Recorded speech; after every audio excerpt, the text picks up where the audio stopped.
ஐயா சிவாய நமங்கய்யா. சிவாய நம. தினேஷ் ஐயா சிவாய நம்ம திருடி வணிக்கிறீங்க. சிவாய நம. ஐயா சிவாய நமங்க ஐயா, திருவடி வணங்குறேங்க ஐயா. சிவாய நம. ராஜ ஐயாவுடைய அம்மாவுக்கு வணக்கம். சிவாய நம. ஐயா சிவாய நம.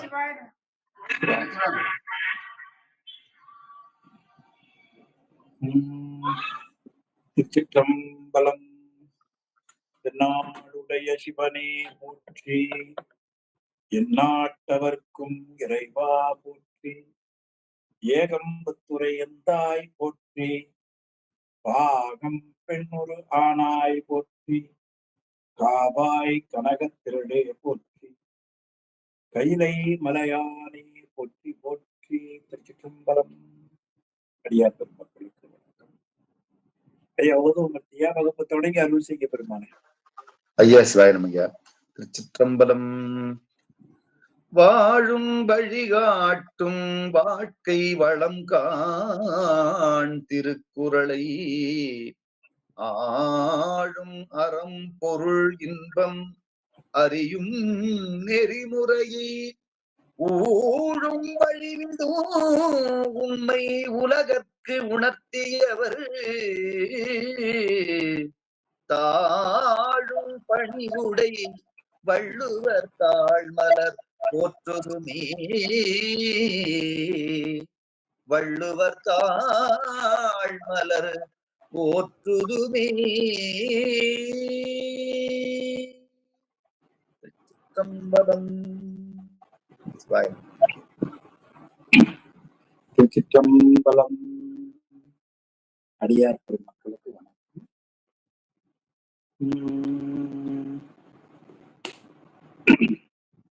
அகர முதல எழுத்தெல்லாம் ஆதி பகவன் மூதற்றே உலகு. திருச்சிற்றம்பலம். அடியார் பெருமக்களுக்கு வணக்கம். எல்லாம் வல்ல சிவகாமி அம்மை உடனாகிய அம்பலவான பெருமானது திருவருட் பெருங்கருணையினாலும் அருபான்மும்மை நாயன்மார்களது குருவருளினாலும் தெய்வ புலமை திருவள்ளுவ நாயனார் அருளி செய்த திருக்குறளை சிந்திக்கக்கூடிய மிகப்பெரிய சிவபுண்ணியத்தை நாம் பெற்றிருக்கிறோம். அந்த புண்ணியத்தை கருணையோடு வழங்கியருடைய திருவருளையும் குருவருளையும் போற்றி கேட்டு சிவபுண்ணியம் பெறுகிற தொண்டர்களின் திருவடிகளையும் சிறமேல் கொண்டு மனம் மொழி மெய்களாலே வணங்கினர். நண்பர்களே, திருக்குறள் முதல் பகுதியாக அமைய பெற்றிருப்பது ஆயிரம். ஆயிரம் பகுதியில கடவுள் வாழ்த்து, வான் சிறப்பு, நீத்தார் பெருமை, அரண் வலியுறுத்துதல் என்ற 4 அதிகாரம். அதுல கடவுள் வாழ்த்து என்பது கடவுளை வணங்க வேண்டியதன் இன்றியமையாமையை கூறுகிறது. ஏன் நாம் கடவுளை வணங்க வேண்டும்? கட்டாயமா கடவுளை வணங்குவதை இன்றி வாழ்க்கை உனக்கு அமையாது என்று காட்டி அரண் வரைக்கும் காட்டினார். இனி ரொம்ப உயர்ந்த வாழ்க்கை இல்லற வாழ்க்கை. அந்த இல்லற வாழ்க்கையை ஏறத்தாழ 20 அதிகாரத்துல காட்டினார். இனி துறவரையல். துறவரம் ரொம்ப அருமையான பகுதி. அந்த துறவரையல்ல ஒரு அதிகார துறவு.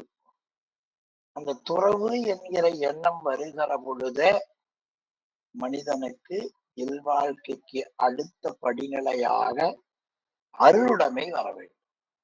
இல்வாழ்க்கையில இருக்கிற பொழுது எப்படி கொஞ்சம் கூட முன்ன பின்ன இருந்தாலும் கூட ஓரளவு நாம் அதையெல்லாம் தாண்டி வந்து விட்டால் துறவரவியலுக்கு வர வேண்டும். அதுல முதல்ல நாம் கடைபிடிக்க வேண்டியது அருளுடைமை. நாம் அருளுடையவனாக ஆகிவிட்டால் நாம் நீக்க வேண்டியது புலால் விடுதல் கட்டாயம் தேவை. ஆனால் அதை வலியுறுத்துவதற்காக 2வது அதிகாரம் புலால் மறுத்தல் வைத்தார். அப்படி புலாலை மறுத்து செய்யக்கூடிய தவம்தான் மிக உயர்ந்த தவம் என்பதற்கு தவ நிலையில எப்படி இருக்க வேண்டும் என்பதை ஒரு அதிகாரமாக காட்டினார். பொதுவா தவம் என்பதை பற்றி பலரும் பலவிதமாக சொல்லுகிறார்கள்.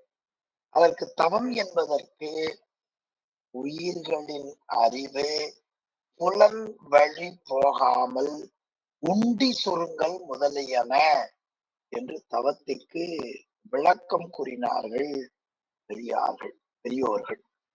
ஆக எது தவத்திற்கு வடிவம் என்றால் உற்ற நோய் நோன்றல் உயிருக்கு உருகன் செய்யாது என்ன எளிமையான பகுதியை அருமையா நமக்கு காட்டினார். அந்த தவத்தை மெய்கண்ட தேவநாயனார் 8ஆம் நூற்பாவில காட்டுகிறார்.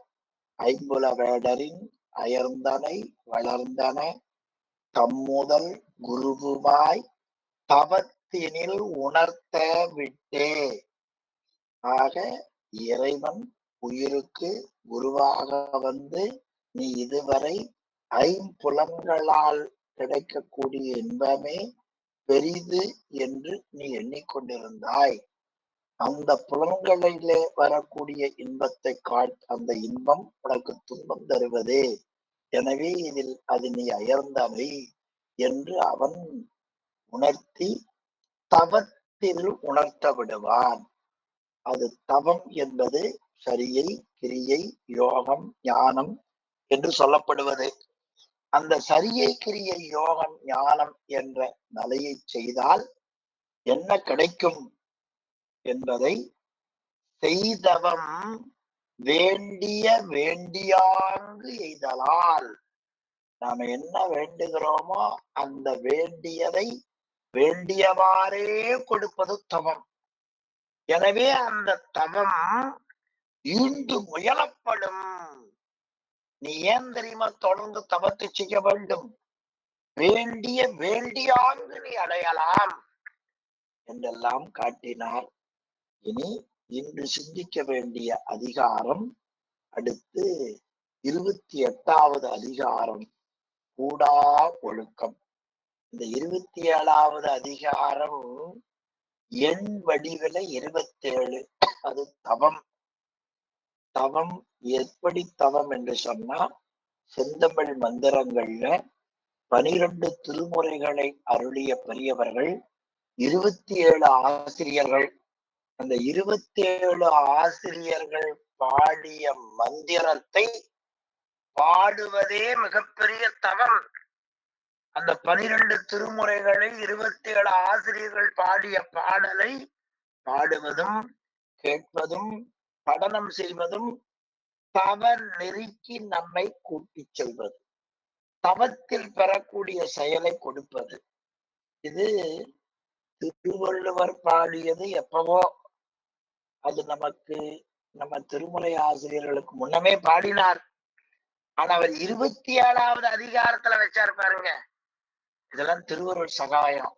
பின்னால திருமுறை ஆசிரியர்கள் சேக்கிழாரோட சேர்த்து 27 பேர். அந்த 27 பேர் பாடிய மந்திரங்கள் 12 திருமுறை. அந்த 27 ஆசிரியர்களுடைய நெறியை கடைபிடித்தால் அதுவே தவ வாழ்க்கை என்பதற்கு பொருத்தமாக அந்த அதிகாரம் அமைய பெற்றிருக்கிறது. இனி அடுத்த அதிகாரம் கூடா ஒழுக்கம்.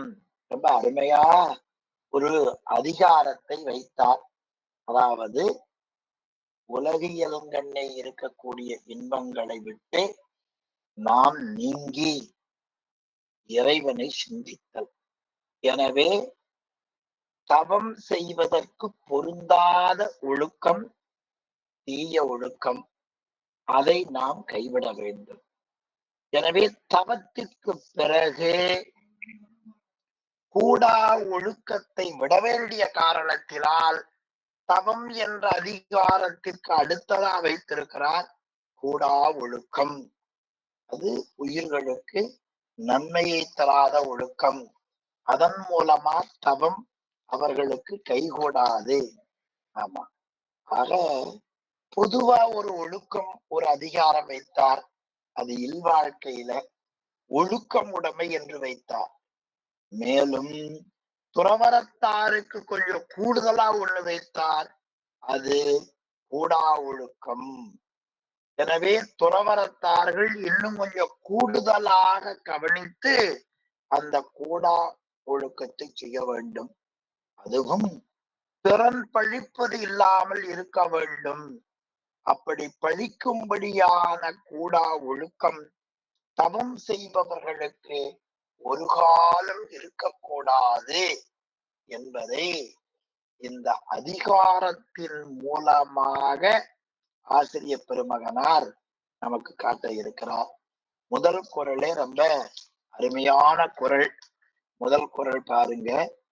பஞ்ச மனத்தான் படிச்சொழுக்கம் பூதங்கள் ஐந்தும் அகத்தே நகும். ரொம்ப எளிமையான குறள். அதாவது பூதங்கள் அவையாவன நிலம், நீர், நெருப்பு, காற்று. இந்த பூதங்கள் கலந்து நிற்கின்றன. இந்த ஐந்து பூதங்களும் தம்முள்ள சிரிக்கும். ஐந்து பூதங்கள் சிரிக்கும்னா நிலம், நீர், நெருப்பு, காற்று, ஆகாயம் சிரிக்குமா என்று எண்ண வேண்டாம். இந்த உலகத்தில் வாழக்கூடிய மக்கள், நமக்கு இந்த உடம்பு இருக்குது பாருங்க, இந்த உடம்பு ஐந்து பூதங்களின் சேர்க்கையால் கிடைக்க பெற்றது. நம்முடைய ஞான நூல்கள்ல ஒரு நூல் உண்மை விளக்கம். அந்த உண்மை விளக்க நூல்ல இந்த உடம்பு எப்படி கிடைக்க பெற்றது என்பதை பற்றி சொல்லுகிற பொழுது, நிலம், நீர், நெருப்பு, காற்று, ஆகாயம் ஆகிய இவற்றால் ஆன்மா உரு காயம் உற்று, ஆன்மாவாகிய உயிருக்கு மனித உடம்பை கடவுள் ஐந்து பூதங்களின் வழியாக உடம்பை கொடுப்பார். ஆக உடம்பை பெற்றிருக்கக்கூடிய உயிர்கள் சிரிக்கும் என்று அதற்கு உரை பண்ண வேண்டும். எனவே பூதங்கள் ஐந்தும் சிரிக்கும். இப்ப ஐந்து பூதங்களால் ஆனது இந்த உலகம். இந்த உலகத்தில் வாழக்கூடியவர்கள் ஐந்து பூதங்களின் சேர்க்கையால் கிடைக்கப்பட்ட உடம்பு. அந்த உடம்போடு கூடி வாழ்பவர்கள் சிரிப்பார்கள். எதை பார்த்து? பஞ்ச மனத்தான் படித்தொழுக்கம். பஞ்ச மனமுடையவன், பொய் வாழ்வை வாழக்கூடியவன், அவர்களை பார்த்தால் இந்த உலகம் சிரிக்கும் என்று காட்டினார். எனவே பஞ்ச மனத்தான் படிர் ஒழுக்கம். தவ செய்கிற பொழுது அவநெறி செயல்களை பார்த்தால் அந்த உலக மக்கள் சிரிப்பார்கள். எனவே நாம் அவநெறி செய்தால் நரகத்தில் வீழ்வதற்கு காரணமாவோம். எனவே நாம் தவம் அல்லாதவற்றை அவத்தை தவமாக கருதி செய்யக்கூடாது. எனவே கூடா ஒழுக்கம் தவ நெறி ஒழுகுபவர்களுக்கு வஞ்ச மனத்துடைய பொய்யான அந்த ஆச்சாரத்தை கண்டு எல்லாரும் சிரிப்பார்கள். எனவே அந்த வஞ்சம் மனம் பொருந்திய மனம் நமக்கு வேண்டாம், அந்த தீய ஒழுக்கம் நமக்கு வேண்டாம் என்று முதல் குறள்ல காட்டுகிறார். அது ரொம்ப அருமையா சொல்லுவார்கள். அதாவது நல்ல தவத்தை செய்கிறவர்கள் அவங்க மனசாட்சியே அவனை கொண்டு போடும்பாங்க. நான் அடிக்கடி பொதுவா நினைப்பது உண்டு, இந்த பணி நிமித்தம் காரணமா சில கட்டுப்பாடுகளை செய்வதற்கு சில அதிகாரிகள் இருக்கிறார்கள். அது சாலை விதிகள்ல, மக்கள் செய்யக்கூடிய தவறுகள்ல சிலர் இருக்கிறார்கள்.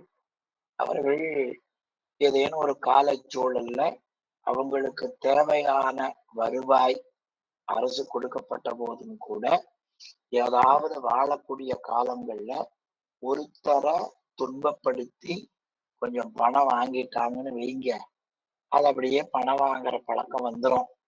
பிறகு ஓய்வு பெற்ற பிறகு மனதுல நாம் வாழ்ந்த வாழ்நாள்ல எப்படி நம்முடைய தொழில் அமைந்தது, எத்தனை பேருக்கு தொண்டு செய்தோம், யார் யாருக்கு நல்லது செய்தோம் அப்படின்னு நினைச்சு பார்க்கிற பொழுது எதுவுமே செய்யல, மறுதலையா பல வகையான துன்பம் தரக்கூடிய பணத்தை பெற்றிருக்கிறேன் என்று நினைத்தால் அவங்க வாழ்க்கை நிம்மதி போய்விடும்.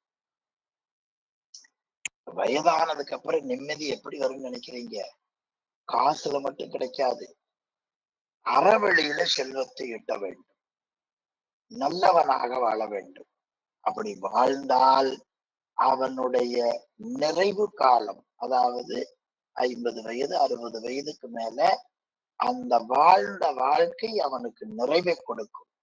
அந்த நிறைவான மனம்தான் வாழ்ற வரைக்கும் நோய் இல்லாம வச்சிருக்கு. இந்த மனதுல ஒண்ணு செஞ்சிட்டோம்ங்கிற எண்ணம் இருக்குது பாருங்க, ஐயோ இப்படி பண்ணிட்டோமே நினைக்கிற நினைப்பு அவனுடைய நிம்மதியை உருக்குலைத்து விடும்.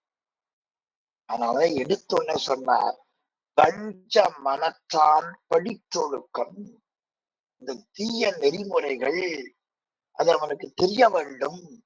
அப்படி அவன் அந்த ஒழுக்கத்தை கைக்கொள்வானால் அவனை பார்த்து இந்த பூதங்களால் ஆன உலக மக்கள் அவனை உள்ளுக்குள் சிரிப்பார்கள். எட்டதான பிறகு நிம்மதி அவனுக்கு போய்விடும். இன்றைக்கு பாருங்க, பல பெரியவர்கள், பல துறையில் இருப்பவர்கள், அதுக்கு மேல நான் அவர்களை பற்றி சொல்லவில்லை, அவர்கள் நிறைவு வாழ்க்கை நிம்மதி இல்லாததற்கு காரணம் இதுதான் என்று கூடா ஒழுக்கத்துல கடிய வேண்டியது பஞ்சம் பொருந்திய மனம்.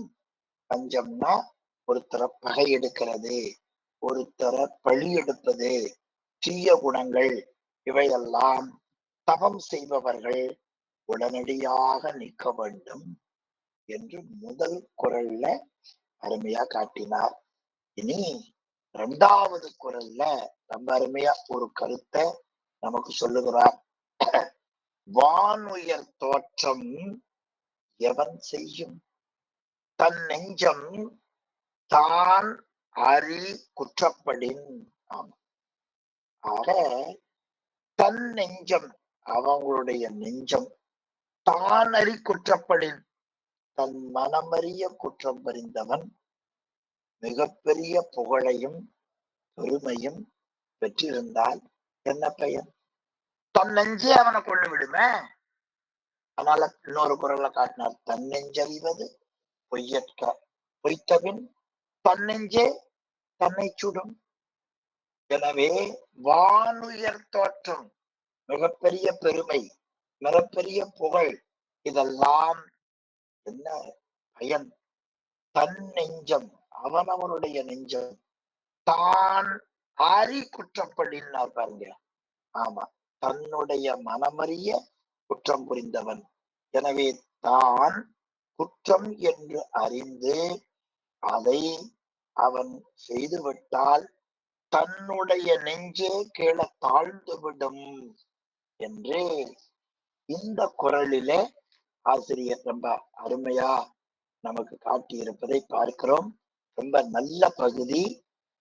தன் நெஞ்சு அறிந்து செய்யக்கூடிய செயல். உலகத்துல பெரியவர்கள் அல்லது துறையவர்கள் புறத்தோற்றத்தை காட்டுவார்கள்.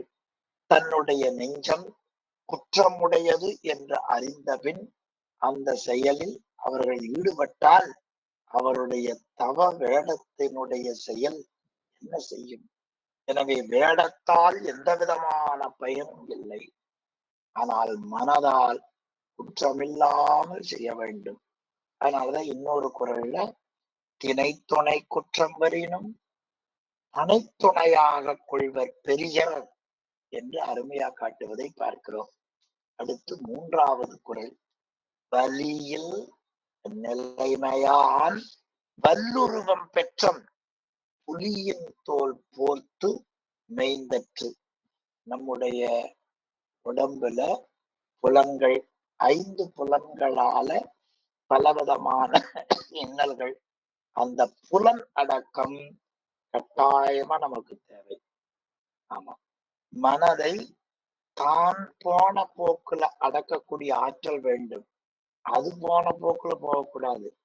எனவே மனதை ஒருநிலைப்படுத்தி தவம் செய்யக்கூடிய அந்த ஆற்றல் இல்லாத இயல்பை உடையவர்கள் இந்த வேடத்தை கொண்டு அதனால் அவர்கள் வாழ்வது எது போல தெரியுமா என்று சொன்னால், பெற்றம்னா பசு, புலியின் தோல் போர்த்து மேய்ந்தற்று. ஆமா, பசு காவலரை கடியாமல் புலியின் தோலை போர்த்து மேய்ந்தது போல ஒக்கும்னா. தவக்கோலம் பூணுவது என்பது, அதாவது புலனடக்கம் இல்லாமல் தவக்கோலம் பூணுவது பசு புலித்தோலை போர்த்து கொண்டதற்கு ஒப்பாகும். அது புலித்தோலை பொருத்தி கொண்டு பயிரை மேய்வதைப் போல தானே தன்னை கெடுத்து கொண்டுவதற்கு ஒப்பாகும். எனவே புலனடக்கம் என்பது தவத்திற்கு இன்றியமையாத ஒன்று. எனவே புலித்தோலை போர்த்த பசு, பொதுவா பசுத்தோல் போர்த்த புலி என்று பழமொழி சொல்லுவார்கள். பசுந்தோல் போர்த்த புலி. வள்ளுவர் கொஞ்சம் மாத்தி புலித்தோல் போர்த்த பசு என்று காட்டுகிறார். எனவே மனதை தன் கட்டுப்பாட்டுக்குள் வைத்திருக்க வேண்டும். அப்படி தன் மனதை அடக்கக்கூட வலிமை இல்லாதவர்கள் தவவேடம் புனைவது என்பது ஏமாற்றுவது ஆகும். அது எது போல என்று சொன்னால், பசுவானது புலியின் தோலை போர்த்து கொண்டது போல, பசுத்தன்மை போல தவவேடம் இல்லையா, அது புலியின் தோலை போர்த்து கொண்டது போல. எனவே பிறரை மருளச் செய்து, பிறரை பயமுறுத்தி, புலி போல பயமுறுத்தி பயிரை மேய்வதாகும் என்று 3வது குறள்ல காட்டுகிறார்.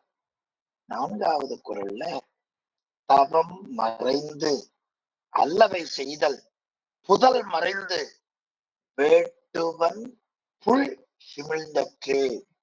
நல்ல தவக்கோலத்தை கொண்டு தகாத காரியங்கள் பல வகையில உலகத்துல செய்து கொண்டு வாழ்வோமானால் ஒரு புதர்ல மறைந்து கொண்டு ஒரு வேடன் பறவைகளுக்கு தொல்லை கொடுப்பது போல ஆகும்.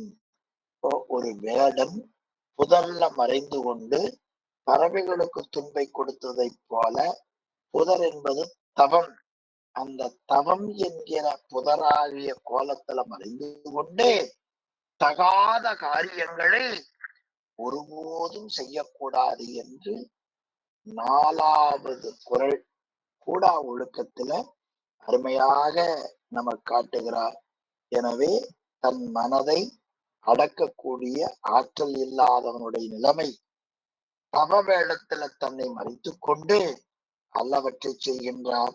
அப்படி செய்வது ஒரு புதற்குள்ள மறைந்து கொண்டு பறவைகளை பிடிப்பதற்கு ஒப்பாகும் என்று ரொம்ப காட்டுகிறார். அர்ச்சுனன் கூட தவத்தில் மறைந்து கொண்டு அல்லவை செய்தான் என்ற வரலாறு நமக்கு சொல்லப்படுகிறது. பெரிய புராணத்துல கூட, திருஞான சம்பந்தர் புராணத்துல சிலர் சமயவாதிகள் தவம் மறைந்து அல்ல செய்வார், பாண்டிய நாட்டில் இருக்கிற அந்த சமணர்கள் தவத்தின் போர்வையால தன்னை மறைத்து கொண்டு தவம் மறைந்து அல்லதை செய்தார். என்ன செய்தாங்க? பாண்டிய நாட்டுக்கு ஞான சம்பந்த பெருமான் போகிறார். அப்படி போகிற அவர் ஒரு மடத்துல தங்குகிறார். தங்குற பொழுது சமணர்கள் எல்லாம் இந்த ஞான சம்பந்தர் என்கிற ஒரு பிள்ளை வந்துவிட்டது, இவர் உண்மை செய்தி மக்களுக்கு சொல்லிவிடுவார் என்று சொல்லிக்கொண்டே அவர் என்ன செய்தார் தெரியுமா? ஞான சம்பந்தர் இருந்த மடத்துக்கு தீ வைத்தார்கள். இவர்களோ சமணர்கள், துறவிகள், தவத்தில் கொள்கிறவர்கள். அப்ப மடத்துக்கு தீ வைக்கலாமா? எவ்வளவு பெரிய கூடா ஒழுக்கம்!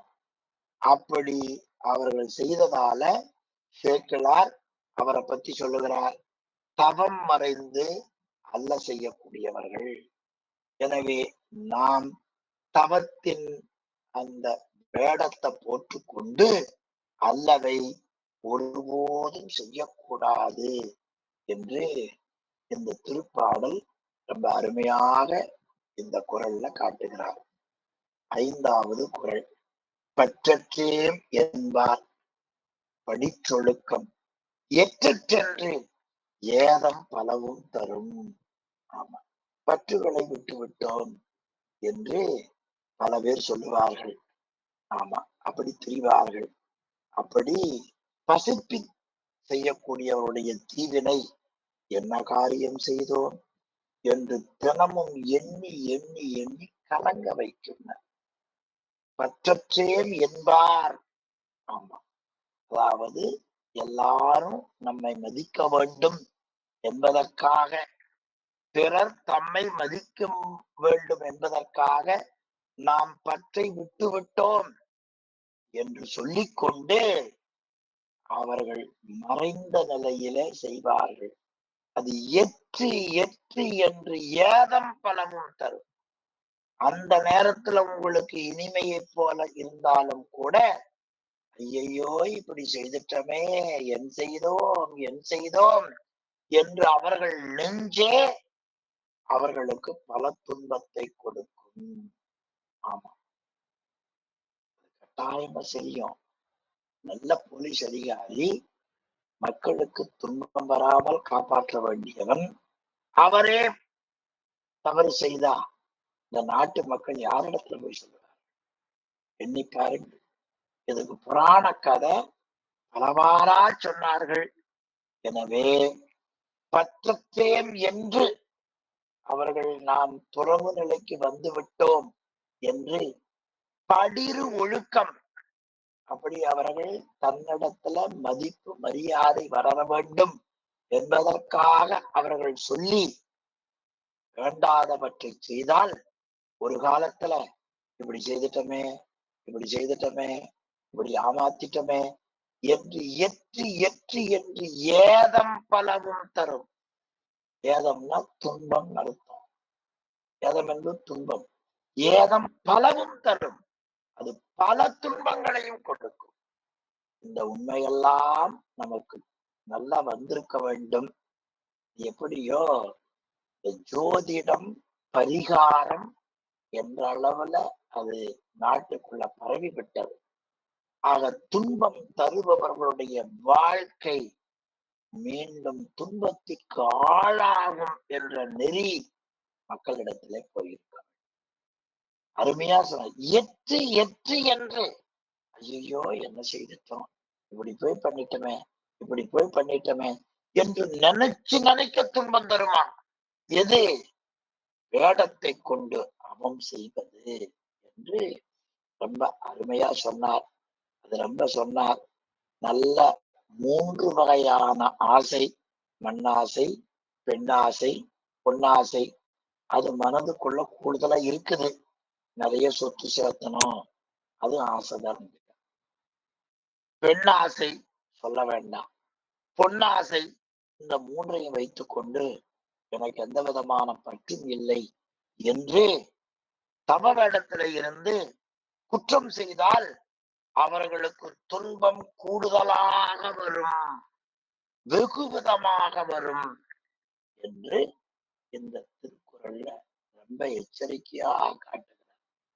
இதை படித்து தெரிந்து கொண்டவர்கள் அடாடே நாம் இப்படி செய்யக்கூடாது என்று நிச்சயம் இதை படிப்பதால் ஒரு தெளிவு படிப்பவனது உள்ளத்தில் நிச்சயம் வரும். அடுத்த குறள்ல சொன்னார், நெஞ்சின் துறவார் துறந்தார் போல் வஞ்சித்து வாழ்வாரில் வன்கனார் இல்லார். துறவு என்பது மனசார துறவுனா என்ன துறக்கணும் அப்படின்னா, காமம், குரோதம், லோபம், மோகம், மதம், ஆச்சரியம். காமம், வெகுளி, மயக்கம், வடமொழியில பஞ்ச கிளேசம்னு சொல்லுவாங்க. இவையத்தான் துறக்க வேண்டும். துறப்பது என்பது இதை துறந்தால் போதும்.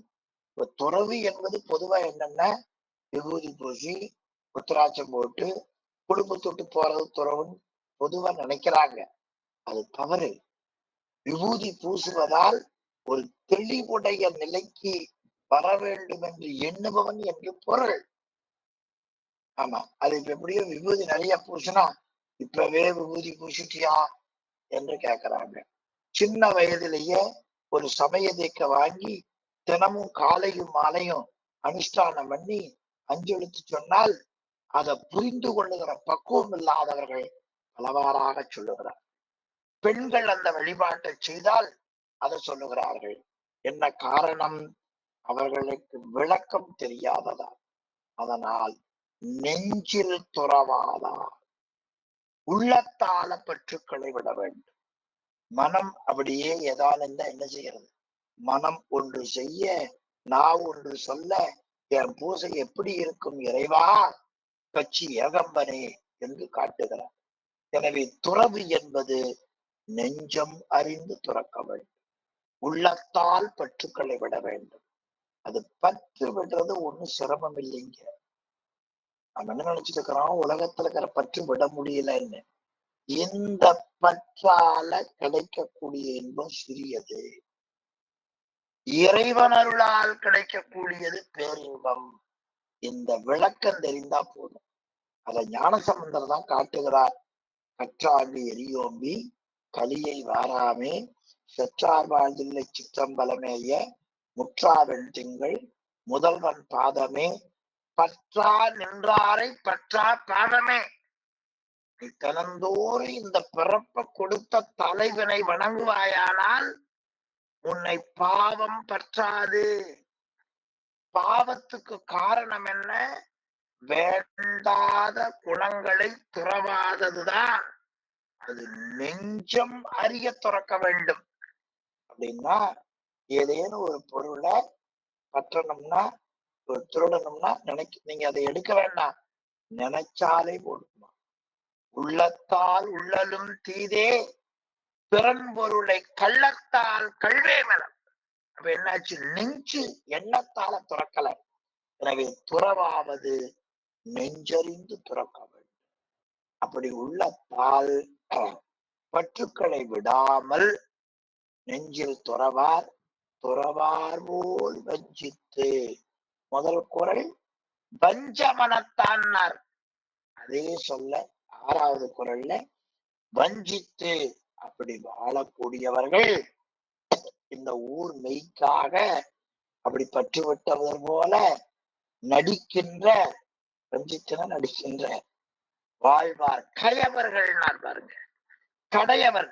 அந்த கடையவரை போல வன்கண்ணார் கொடியவர்கள் உலகத்துல வேற யாரும் கிடையாது என்று அவர்களை ரொம்ப அருமையா வன்கண்ணார்னார். அப்போ மனதுல நமக்கு 3 வகையான ஆசையும் மனதுக்குள் இருக்க அதை விட்டுட்டோம் என்று சொல்லவர்கள் நெஞ்சறிந்து சொல்லுவதில்லை. எனவே அந்த கொடியவர்களை விட வேற யாரும் கொடியவர் நெஞ்சின் துறவார், துறந்தார் போல் வஞ்சித்து வாழ்வார். ஆக நெஞ்சறிய என்ன செய்ய வேண்டும்? துறக்க வேண்டும். அப்ப எது முதல் துறவு? ஆடை துறவு கூட அப்புறம், மனத்துறவு ரொம்ப முக்கியம். மனத்துறவு ரொம்ப, அது ரொம்ப கஷ்டம். மனதால் துறவு கொள்ள வேண்டும். அப்படி மனதால் துறவு கொள்ளாதவர்களை விட உலகத்தில் கொடியவர்களே கிடையாதுங்கிறார். என்ன அழகு இல்லையா? எனவே நெஞ்சின் துறவார், துறந்தார் போல் வஞ்சித்து வாழ்வாரை காட்டிலும் வன்கண்ணார் கொடுமை உடையவர்கள் இந்த உலகத்தில் அவரை விட வேற யாரும் இல்லை சுவாமி என்றார் 6வது குறள்ல. 7வது குறள்ல புறங்குன்றி கண்டனையரேனும் அகம் குன்றி முக்கிற்கரியார் உடைத்து. புறங்குன்றி கடையரேனும் அகங்குன்றி மூக்கிற்கரியார் உடைத்து. நல்லா ஓம காட்டுகிறார். இந்த குன்றிமணின்னு பார்த்திருப்பீங்க. குன்றிமணின்னா ஒரு இடத்துல பொட்டு மாதிரி கருப்பு இருக்கும், ஏனைய இடத்துல போற சிவப்பா இருக்கும். அதுக்கு குன்றிமணி என்று அதற்கு பொருள். அந்த குன்றிமணியில ஒரு பகுதிக்கு மூக்கு போல இருக்கும், ஏனைய இடங்கள்ல சிவப்போல இருக்கும்.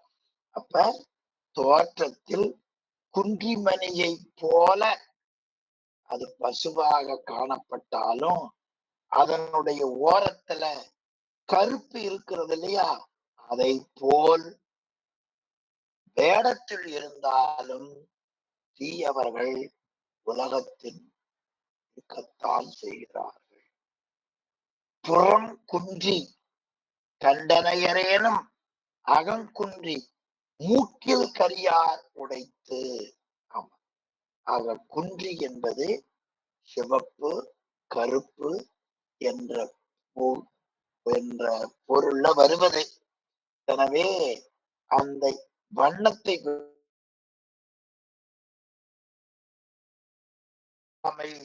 என்ற நிலையில உரை காட்டுகிறார்.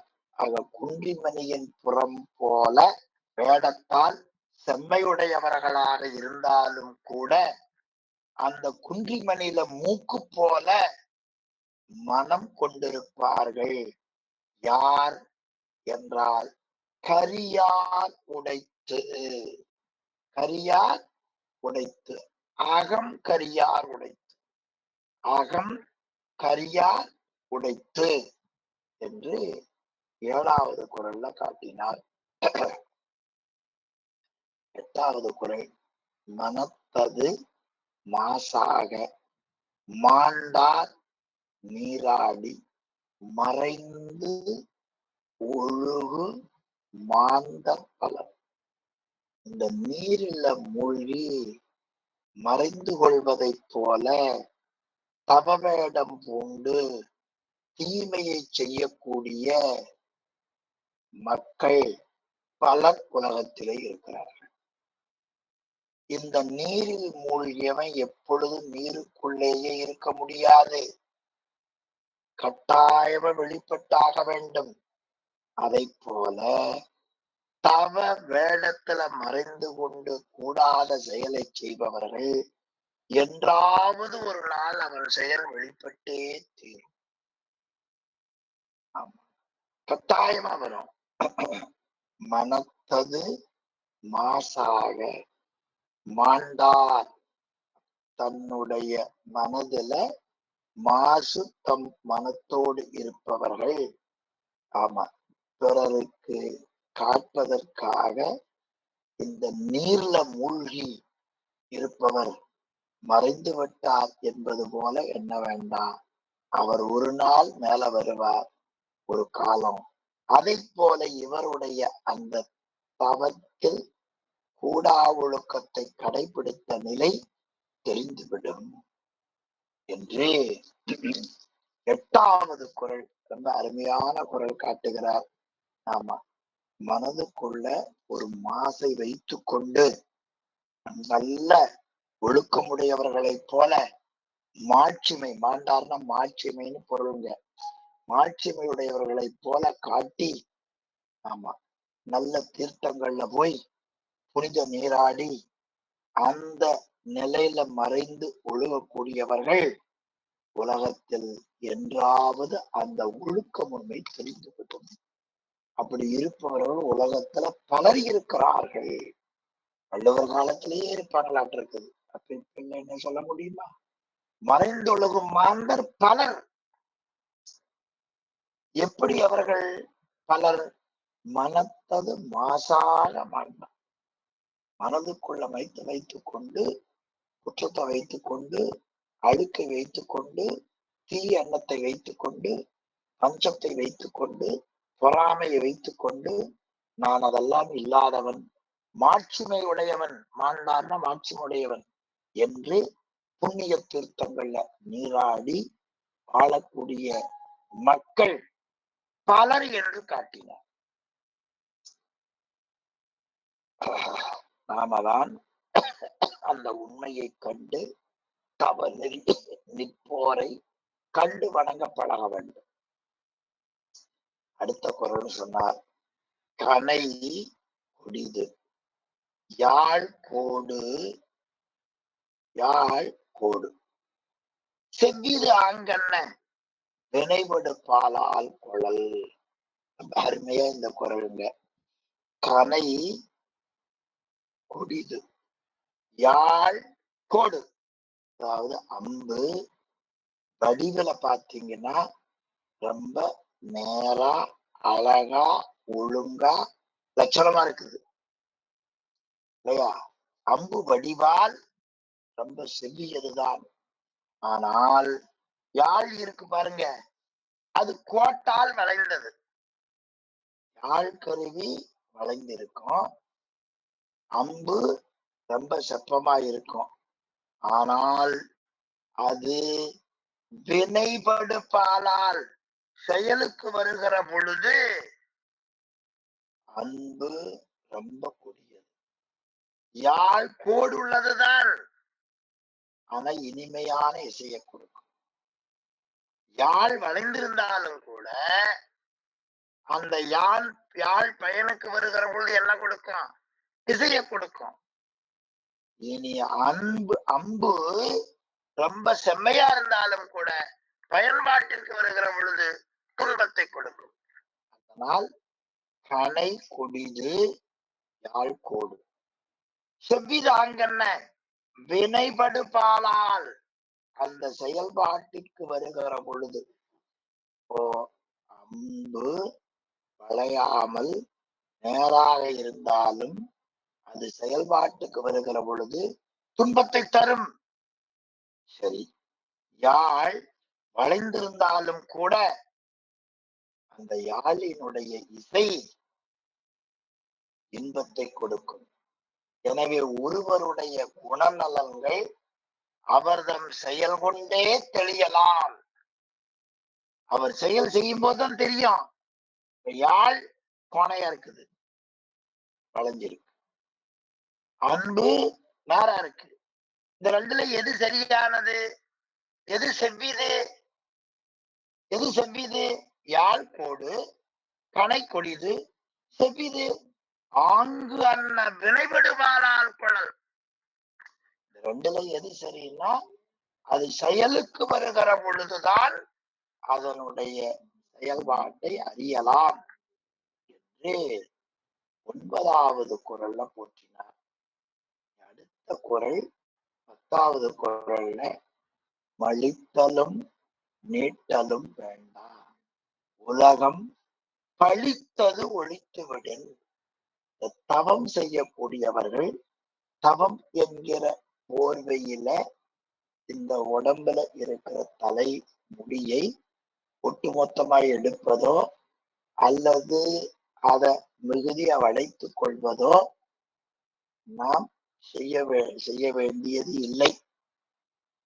ஆனால் இந்த உலகம் தவத்தில் இருக்கக்கூடிய இவர்கள் குற்றமுடையவர்களாக இருக்கிறார்களே என்று சொல்லுகிற நிலைமை இல்லாமல் ஒழுக்கத்தை கடைபிடித்தால் போதும். உலகம் பழித்தது ஒழித்து விடும். அப்ப உயர்ந்தவர்கள் இது தவத்திற்கு ஆகாது என்று கூறிய குற்றத்தை நீத்து வாழ வேண்டும். அப்படி இருப்பவர்கள் அதை மழித்தாலும் சரி நீட்டினாலும் சரி என்றாக காட்டுகிறார். அது ஒருவர் உரை எழுதுகிற பொழுது மொட்டை அடித்துக் கொண்டாலும் முழுவதாக சிகை வைத்துக் கொண்டாலும் சடை வைத்துக் கொண்டாலும் நீ இந்த உலகம் தீமை என்று எதை சொல்லுகிறதோ அதை கைவிட்டு விட்டாலே தவத்திற்கு சிறந்தது என்று இந்த 8வது குறள் அருமையாக நமக்கு காட்டுகிறார். எனவே உலகம் பழிக்கும் செயல்களை துறப்பதுதான் நல்ல துறவு கோலம். எனவே உலகம் பழிக்கக்கூடிய சொற்கள் கூடா சொற்கள். அந்த கூடா ஒழுக்கத்தை என்ன செய்ய வேண்டும்? நீத்து வாழ்ந்தாலே அது போதும். அதுல அது வைப்பதோ இது வைப்பதோ என்றெல்லாம் நமக்கு ஒன்றும் செயலில்லை என்பதாக இந்த குறள்ல ரொம்ப அருமையா காட்டுகிறார். எனவே மழித்தலும் நீட்டலும் வேண்டா. உலகம் பழித்தது ஒழித்து விடும். ஒரு ஆசிரியர் காட்டுகிறார், நெஞ்சில துறவரத்தை கருதி அவர்கள் துறக்காமல் பயனில்லாமல் தடைய வெட்டுதலும் சடைய வளர்த்தலும் தண்டு வைத்தலும் காவி ஆடை கட்டுவதிலும் புறக்கோலம் செய்வதும் வேண்டுவதில்லை. நீ புறக்கோலம் அமைத்து கொண்டு இருக்கலாம், புறக்கோலம் கட்டாயம் இல்லை. ஆனால் உலகம் என்கிற இந்த உலகத்துள் உயர்ந்தவர்களாக இருக்கக்கூடியவர்கள் உன்னை குறை என்று சொல்லும்படி இருக்கக்கூடாது. எனவே உலகம் பழித்தது என்று சொன்னால் உலகத்துல எல்லாரும் பழிப்பாங்க. உலகம் என்பது எது? சங்க இலக்கியம் கூறிற்று, உலகம் உயர்ந்தோர் மேற்று. உலகம் உயர்ந்தோர் மேற்று. உயர்ந்தோர் அவர்கள் யாவர்? பிறருக்கு நன்மை தரக்கூடிய செயல்களை கடைபிடிப்பவர்கள் உயர்ந்தோர்கள். அந்த உயர்ந்தோர்கள் பழிப்பில்லாமல் வாழ்வதே மிக உயர்ந்த தவம். எனவே அந்த பழிப்பில்லாமல் இருப்பது கூடா ஒழுக்கம் என்று இந்த நிறைவான குறள் அருமையாக நமக்கு சொல்லப்படுகிறது.